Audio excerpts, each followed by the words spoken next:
मार्गशीर्ष शुक्ल 14 को महाभारत युद्ध प्रारंभ हुआ था जो लगातार 18 दिनों तक चला था। यहाँ जानिए महाभारत युद्ध के 18 दिनों में किस दिन क्या हुआ था।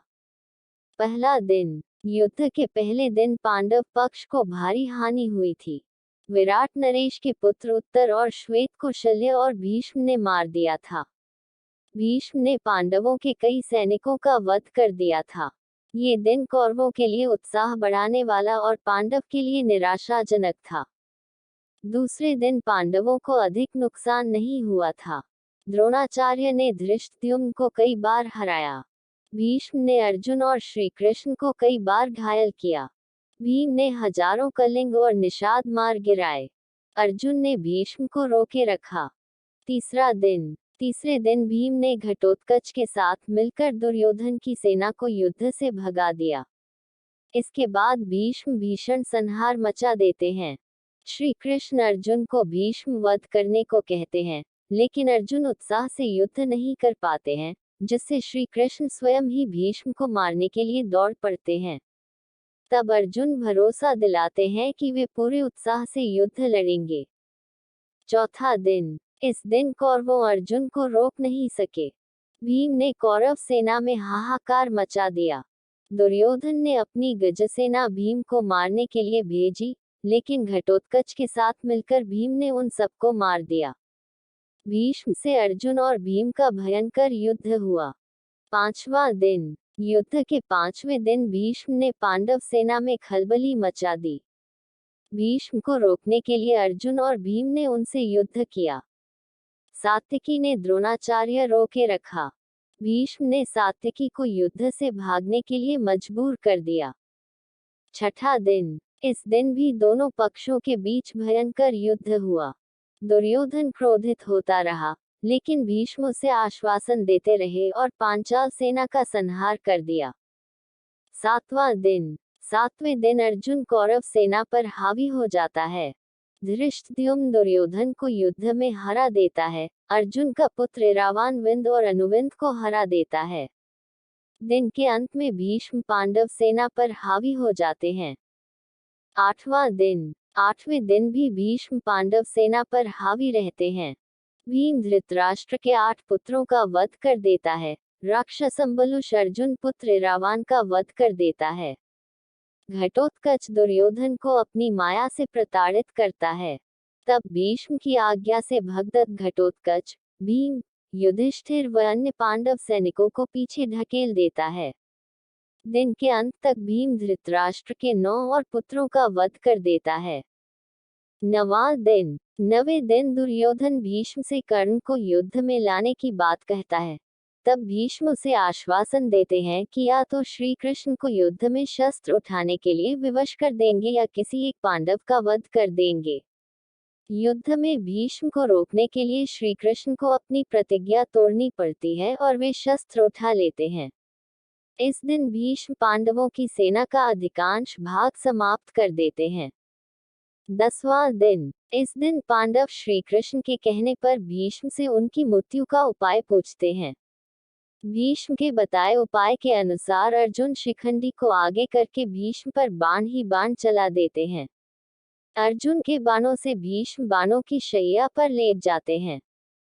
11वां दिन। 11वें दिन कर्ण युद्ध में आ जाता है। कर्ण के कहने पर द्रोणाचार्य को सेनापति बनाया जाता है।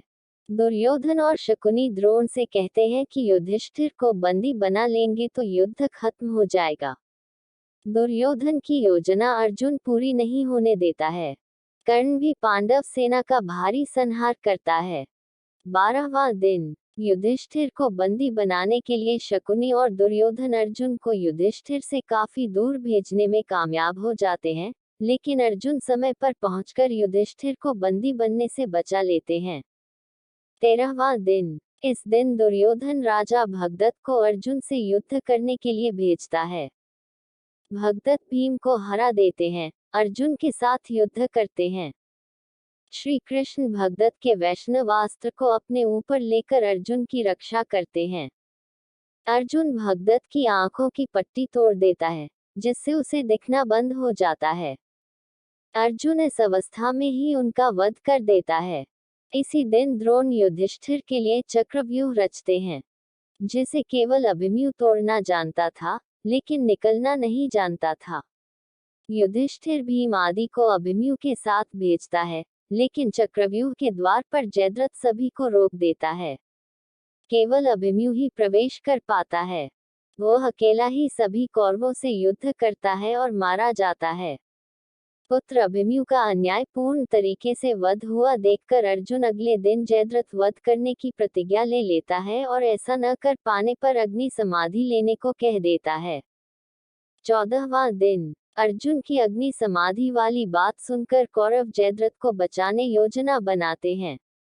द्रोण जयद्रथ को बचाने के लिए उसे सेना के पिछले भाग में छिपा देते हैं, लेकिन श्री कृष्ण द्वारा किए गए सूर्यास्त के कारण जयद्रथ बाहर आ जाता है और अर्जुन और वध कर देता है।